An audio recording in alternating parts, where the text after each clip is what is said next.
est pourtant attendue, celle du président israélien Reuven Rivlin en Corée du Sud ce dimanche. Une première depuis celle de Shimon Peres en 2010.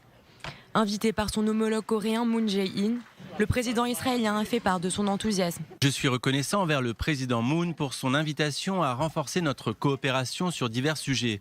J'espère que celle-ci va pouvoir s'élargir, notamment avec l'aide des délégations spéciales qui accompagnent cette visite.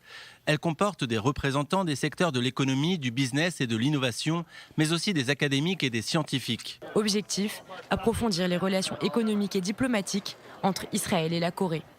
En particulier, la visite servirait à promouvoir les échanges commerciaux entre les deux pays. Ceux-ci avaient augmenté progressivement ces dernières années.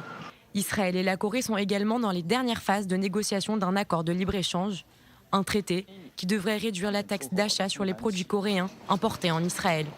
La rencontre entre Rivlin et son homologue coréen portera aussi principalement sur le high-tech, un apport intéressant pour ces deux pays à la pointe de la technologie. Start-up, intelligence artificielle, voitures autonomes et réseaux 5G, tant de thèmes abordés par les délégations d'hommes et de femmes d'affaires présentes pour l'occasion.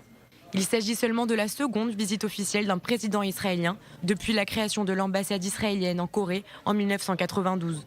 Pourtant, ces deux démocraties partagent quelques similitudes, comme leur lien diplomatique avec les États-Unis. Autre point commun, tous deux ont connu leur indépendance en 1948, après avoir connu des périodes difficiles.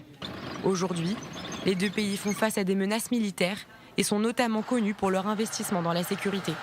Reste à savoir si ces 4 jours aboutiront sur un plus ample renforcement des liens entre les deux pays.